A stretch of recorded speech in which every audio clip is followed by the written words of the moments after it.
Bueno, ya estamos con Esteban Urrestieta, que es su director de El Mundo, a propósito del ingreso en prisión de Santos Cerdán, de su declaración hoy. Ya tengo aquí la portada del Mundo. Esteban, de vuestra de mañana, dice: el juez manda a prisión por corrupción a Cerdán, 18 días después de dejar de dirigir el PSOE. El arquitecto del gobierno de Sánchez entra en la cárcel. Ese es el titular que habéis elegido. Cerdán presume durante una hora en el Tribunal Supremo de que él era el dirigente clave en el Partido Socialista. Recuerda al partido que es el artífice de los pactos más delicados, amnistía incluida. Dice que su socio en la trama le ayudó a negociar, su socio es Anchón, ¿no? Anchón Alonso. En la trama le ayudó a negociar con el PNV la moción de censura contra Mariano Rajoy. El juez resalta los indicios notabilísimos contra él y el riesgo de ocultar pruebas, por eso le envía a prisión. Señala su preeminencia sobre Ábalos y Koldo y que era quien recibía los pagos y luego le pagaba a ellos, a su vez, les daba las mordidas correspondientes, y apunta a un botín con mucho más dinero, 5 millones o más, ¿no?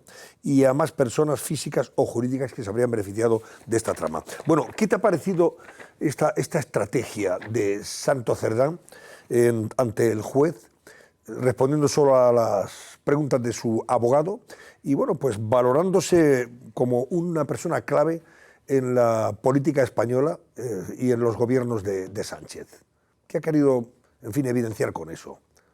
Fíjate, Antonio, que hay dos cuestiones. En primer lugar, él manda una serie de mensajes que nada tienen que ver con su estrategia de defensa jurídica, ¿no? Él se arroga ante el juez del Supremo un papel predominante, un papel de arquitecto de la legislatura de Pedro Sánchez, que no es nada que se esté investigando en esta causa, pero él quiere dejar claro del alto tribunal que él es una figura clave en el gobierno, o que lo ha sido hasta hace muy pocos días.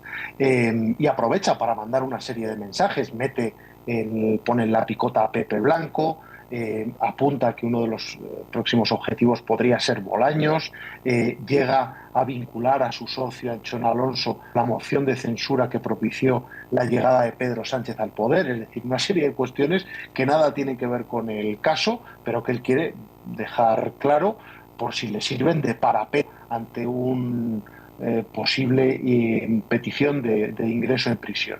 Y en ese lugar, desde el punto de vista técnico, pues la defensa ha sido una catástrofe para Santos Cerdán, es decir, ha dicho que no se reconocen las grabaciones, que sí han podido ser manipuladas, y lo que es más sangrante de todo, en lo que respecta a la pistola humeante que existe sobre él, que es el contrato oculto de socio de la empresa Servinavar. Un contrato que suscribe en 2016, por el que oficialmente, por la módica cantidad de 6.000 euros, se queda con el 45% de una empresa que se ha llevado durante los últimos años cerca de 30 millones de euros públicos en concurso. Es decir, esto convierte el caso Koldo en un escándalo absolutamente monumental. Es decir, que la mano derecha del presidente del gobierno haya sido socio oculto de una constructora que se ha llevado esa ingente cantidad de dinero público. Y ahí, lejos de decir que no es su firma, admite que él firmó ese contrato y, bueno, pues plantea una estrategia que claramente está diseñada por su abogado, por la cual dice, bueno, que él firmó ese contrato, pero que ese contrato no se llevó a efecto porque su mujer le dijo que siguiera en política, que no se dedicara a la empresa privada, que de esa manera no se elevó a público, que él le dijo a su socio que lo rompiera y que no lo rompió. Y bueno, sea como fuere, ahí está ese contrato que le convierte en socio nada menos que al 45% de esa constructora. Por cierto, que dice Santos Cerdán que esos 6.000 euros ni siquiera los llegó a desembolsar, por lo tanto, el negocio para él es absolutamente redondo. Y todo eso, todos esos elementos, el presentarse como una figura política predominante y esas excusas absolutamente surrealistas, pues han llevado a la Fiscalía Anticorrupción a considerar ofensiva su declaración y a pedir su ingreso en prisión incondicional. Y ahí aprovecha el juez Leopoldo Puente pues para despacharse a gusto claramente con elementos que conoce de la investigación y que todavía no han aflorado, pues hablando de que las mordidas del trío Cerdán, Ábalos, Koldo podría ascender a 5 millones de euros, apunta que podría haber y que puede haber terceras personas o jurídicas implicadas, y por lo tanto dispara todavía más la gravedad del que es, sin lugar a dudas, uno de los mayores escándalos de la historia de la democracia española. Claro, Esteban, te iba a preguntar sobre esto porque efectivamente el juez apunta a un botín de 5 millones de euros, que sería, lo hablábamos antes, Ana, el 1% de esos 500.000 millones de euros que Acciona se habría llevado, por ejemplo, en contratos, y de él se habrían derivado en esas adjudicaciones pues unas mordidas y unas, en fin, y unas comisiones por valor de ese 1%, 5 millones de euros. Lo que pasa es que de esos 5 millones, el juez de momento solo tiene detectados uno. Claro, lo que busca claro, son los otros los 4. otros 4. Si es que solo han sido 5. Efectivamente. Pero aquí la pregunta que nos hacemos todos, Esteban, cuando se refiere el juez a que puede haber efectivamente mucho más dinero y que podrían haberse beneficiado más personas físicas o jurídicas, ¿a quién está apuntando? Bueno, eso solo lo sabe el juez, pero desde luego no parece que sea una afirmación gratuita. A mí me da la impresión de que es una afirmación que realiza, porque él tiene conocimiento del material que obra en estos momentos en poder de la Unidad Central Operativa de la Guardia Civil. Es decir, él ya revela que van a aparecer más personas. Esa alusión a la figura de una persona jurídica podría referirse al Partido Socialista, en el caso de que se consoliden los indicios por financiación irregular, y en cualquier caso estamos hablando de un escándalo con unas pruebas, yo creo que las más incontrovertibles que hemos visto en décadas. Es decir, en el tema de la caja B del Partido Popular y de Bárcenas, que era un escándalo monumental, además de la fortuna de Bárcenas en Suiza, bueno, teníamos anotaciones realizadas por el ex tesorero, que en un principio, que luego admitió, pero es que aquí tenemos grabaciones donde directamente los altos cargos del Partido Socialista, la cúpula de Pedro Sánchez, se reparte la pasta. Tenemos ese contrato. Yo no recuerdo en ningún gran escándalo de corrupción durante las últimas décadas que alguien de la relevancia de Santos Cerdán, sin utilizar un testaferro, un primo, un amigo, firme a pecho descubierto un contrato de esas características y que luego promueva contratos públicos, que se engorde con contratos públicos a una empresa de la que es socio al 45%. Es que es una auténtica monstruosidad y una animalada. Y lo que era anómalo no es que se haya decretado el ingreso en prisión sin fianza de Santos Cerdán. Lo que desde mi punto de vista es anómalo es que desde el momento en el que deja el escaño no se le haya practicado de manera inmediata un registro en su domicilio y un clonado de su móvil. No se podía, Claro, no. Esteban, no se podía porque estaba forado. Cuando deja el escaño deja de... Claro, cuando deja el escaño, claro. Lo que pasa es que lo dejó después Desde de que el lunes salieran pasado. un montón de cajas Desde de el cerrar. lunes. Esteban, da la impresión, y lo hemos comentado aquí antes, de que en la estrategia de defensa o en las preguntas que le ha hecho su abogado hay dos partes. Una, a intentar invalidar todas las pruebas que podrían indicar que presuntamente ha cometido un delito, como los audios, el papel que dice que es de Servinavar, es una empresa que es de su propiedad, etcétera, etcétera. Y la otra, que es más política. ¿Cómo interpretas tú esos mensajes políticos de los que hablabas de yo soy el arquitecto de esta legislatura, yo he negociado y mi amigo con el PNV?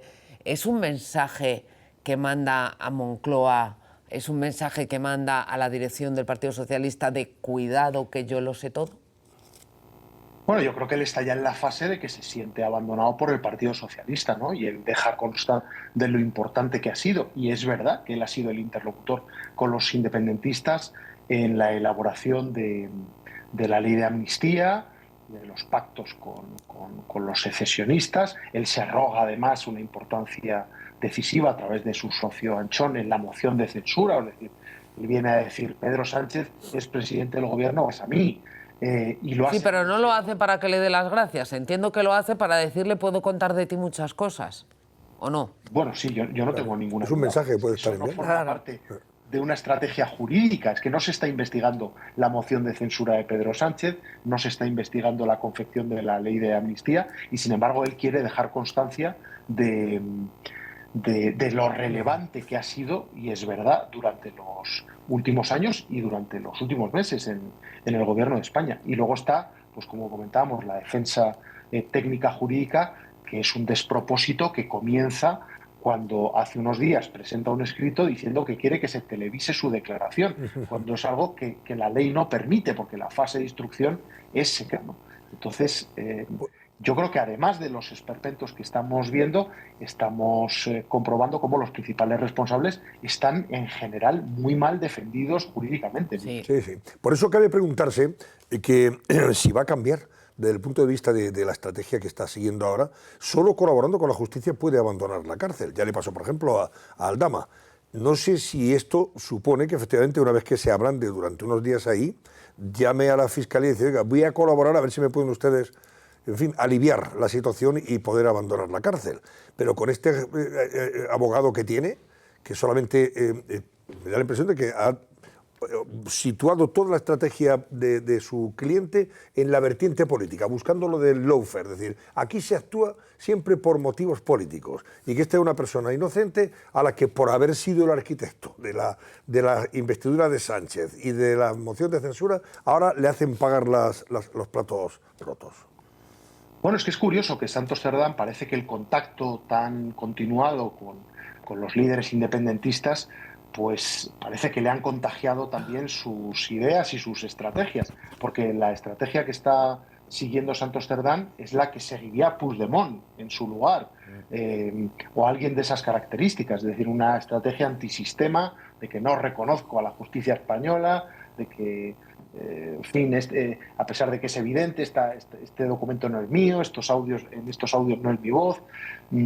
Ahora bien, él va a tener que hacerse la misma reflexión que tuvo que hacer Aldama hace unos meses, cuando estaba en el mismo centro penitenciario, que es una de dos: me enfrento a un horizonte judicial, pues, y no es una exageración, de unos 10 años de cumplimiento penitenciario, o acorto ese escenario a unos 3 años con un pacto con la Fiscalía.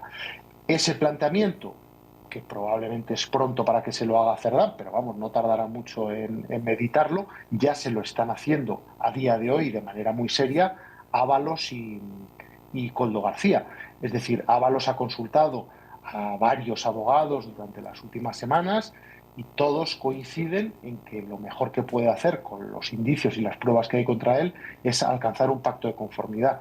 Y Ábalos el otro día hizo lo peor que puede hacer alguien desde mi punto de vista en esa situación, que es ir a la Fiscalía, que fue a su abogado a entrevistarse con el fiscal jefe anticorrupción Alejandro Luzón, decir que su cliente quiere colaborar, plantarse ante el Tribunal Supremo, decirle al juez que quiere colaborar y acto seguido negar la mayor. Claro, es decir, claro. Que tampoco se reconoce, que las licitaciones están todas perfectas y demás, y por lo tanto se ha quedado a medio camino.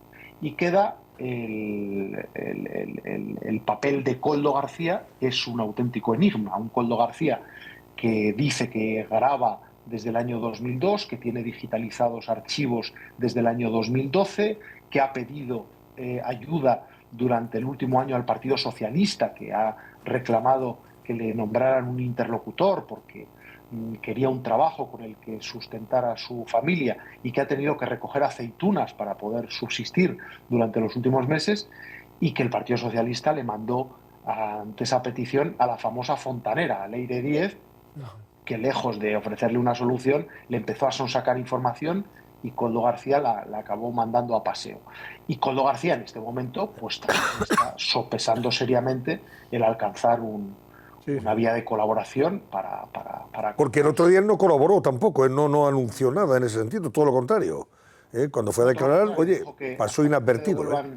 Sí, dio una patada hacia adelante, claro. Dio a la cometa, dijo que hasta que no le devuelvan todos los dispositivos que él no piensa declarar. De esa manera ha dejado que pase primero Santos Cerdán y que ingrese en prisión Santos Cerdán, gana tiempo y sigue deshojando la margarita de si colabora o o no colabora. Porque seguramente tiene archivos todavía que la policía no habrá encontrado. No, están desencriptando incluso todavía cosas. Sí, pero digamos que se llevó los que encontró en el registro. Exacto. Pero ¿cuántos habrá que no estén en su domicilio o que estén en poder de terceros de su confianza? Y en el caso de Ábalos, lo que se llevó esta señorita, que intentó esconder en Sálvase a la parte, eso se está desencriptando. Y ahí es donde decía Ábalos, creo que lo llegó a decir, que había conversaciones incluso con Sánchez, ¿no? Él dijo que era su estrategia de defensa. Claro. Eso es así, que ese disco duro contiene, pues si no la totalidad, gran parte de sus mensajes y comunicaciones con el presidente del gobierno. Por lo tanto, pase lo que pase, esto solo puede ir a peor para el gobierno de Pedro Sánchez. Pero fíjate, a ver, la última, venga. Sí, Esteban, yo coincido contigo porque jamás en la historia, jamás, y no sé si fuera de España incluso también, nunca hemos tenido unos casos de corrupción tan avalados, lo dice el juez, con unos propios audios, con mensajes de WhatsApp, o sea, las pruebas, el documento de la venta privada, quiero decir, porque antes Filesa, Malesa, Time Export, la gente se perdía, las comisiones del AVE, el otro, era una red de pantallas, de sociedades pantallas, que hacía muy difícil que permeara y que la gente se enterara de verdad de la corrupción. Ahora tenemos la corrupción por capítulos, en audios, quieren hacer una ley Coldo, pero bueno, para prohibir, para que no sean pruebas, ya veremos si pueden hacerlo. Pero este cúmulo de pruebas, estos indicios que está diciendo el juez tan notabilísimos, que verdaderamente no podía Cerdán no ir a la cárcel. Yo escuché la semana pasada, no, el Supremo no mete en la cárcel. Sí, mete en la cárcel cuando hay indicios como tan notabilísimos como estos, ¿no? Pero yo lo que pienso es que les queda poquito tiempo porque va a empezar a caer efecto dominó. Este caso es muy grande, empezó con estas mascarillas que tenéis muchísimo mérito, todos los periodistas que habéis estado ahí, os han llamado de todo y habéis estado contracorriente, pero aquí va a haber un efecto gigantesco porque no se va a quedar en Ábalos, en Coldo y en Cerdán, aquí está Pardo de Vera, está el de Carreteras, está Chivite. Que Chivite, me parece, la presidenta de Navarra tiene los días contados para ser citada en el Tribunal Supremo, porque, bueno, está forada también en el Parlamento navarro, pero que ese melón se va a abrir. Es decir, se van a abrir un montón de melones. La presidenta del Congreso, es que están hasta las orejas muchísimos ministros. Montero hoy ha cambiado. Ayer era, no, Santos Cerdán es un hombre estupendo, lo habéis puesto. Con Ábalos hizo exactamente lo mismo. Y hoy ha dicho, este hombre ya no es del PSOE, no tiene nada que ver. Oye, una cosa... recordar un poco la expresión que utilizó sobre Ábalos, que era su tronco, y vemos que de su tronco ha hecho astillas, ya no lo conoce absolutamente Una nada. cosa más, Pero Esteban. al margen, perdón, Antonio, una cosa, al margen de lo que dice Isabel, de todo esto, no olvidemos también la bomba de racimo que lanzó hace una semana el presidente de Castilla-La Mancha, Paje, que dijo que hay ministros que tienen grabado al presidente del gobierno. Es que eso es inaudito. Es una falta de respeto al presidente que te ha hecho ministro, es que es inaudito. O sea, que vamos a ver que esta bomba... Ahora les hace reunirse sin teléfono, mucho ¿sabéis? recorrido, ¿eh? Normal, pero es que, perdóname, Sí, ahí tiene toda la razón Pedro Sánchez, reuniones. hay que ser muy respetuoso y muy gañán para sentarte con el presidente del gobierno que te ha hecho ministro y grabarle por Salvo si acaso. que te mienta, fíjate. Espera un momento, a ver, Pues Esteban, dimites, con Isabel, independencia de si dimites. quieres comentar algo de lo que en la mesa estamos hablando, sí se ha preguntado a la gente, vamos a ver, Santos Cerdán sabía que podía acabar en prisión nada más comparecer ante su señoría. ¿Por qué renunció al acta de diputado? ¿Quién le aconsejó o fue realmente una decisión de dignidad personal por decir, ya que me han señalado, tengo que defenderme y prefiero hacerlo como cualquier ciudadano, fuera del Parlamento? Fue un error desde el punto de vista de lo que ahora hemos visto, para él, claro. Y si él hubiera mantenido el acta de diputado, claro, hubiera tenido el mismo recorrido que Ábalos en este momento. Estaría en libertad, habría que pedir el consiguiente suplicatorio y seguramente pues no hubiera ingresado en prisión, desde luego, en muchos meses. Quizá él tuvo la percepción de que entregando el acta, que el partido siempre lo reclama, pues iba a tener un trato preferente, pero desde luego desde el punto de vista técnico-jurídico para él, pues ha sido un error y se ha expuesto, sobre todo con esos indicios que recalcaba Isabel, tan abrumadores. Yo no recuerdo en ningún caso de corrupción y yo me dedico desde hace 20 años a estos asuntos. yo no recuerdo un caso de corrupción con unas pruebas tan obscenas. En el tema de las sociedades, a lo mejor Paco Rosell se acuerda, yo me tendría que remontar a un escándalo que publicamos hace muchos años de María Antonia Munar, la entonces Sí, líder sí, claro que sí. Baleares. María Antonia Munar era presidenta del Consell de Mallorca y a la vez tenía una empresa de grava, es decir, ella adjudicaba las carreteras y las asfaltaba. Y en esa empresa ella figuraba con nombre y apellidos. Sí, sí. Y entonces cuando lo publicamos en El Mundo de Baleares en su día, ella dio una rueda de prensa y dijo, el mundo miente, yo no tengo el 25% de la sociedad Bamusa, que se llamaba, yo tengo el 100%. O sea, a mí se me ocurre un precedente tan bestia como el de María Antonia Munar. Y luego, una última cosa. Isabel apuntaba abría un melón muy importante, que es el de los ataques a los periodistas y a los medios de comunicación que han investigado estos asuntos durante los últimos años. Ahora se entiende claro. la virulencia de esos ataques y de esos señalamientos que no tenían otro objetivo que el de encubrir y camuflar todo lo que estamos conociendo ahora mismo. Y ojalá se abra ese melón y conozcamos la tramoya que había detrás, instigada desde el gobierno y por personas como Santos Cerdán, para que determinados tertulianos y determinados medios atacaran de manera no ya virulenta, o sea, con unas descalificaciones absolutamente impresentables. Y como digo, es una estrategia que tenía como único objetivo que no se conociera todo lo que estamos conociendo ahora mismo. Claro. No solamente- Bueno, pues Esteban, muchísimas gracias, buenas noches y seguimos al habla y en contacto. Un Gracias. fuerte abrazo. Esteban Urestieta, su director del Mundo.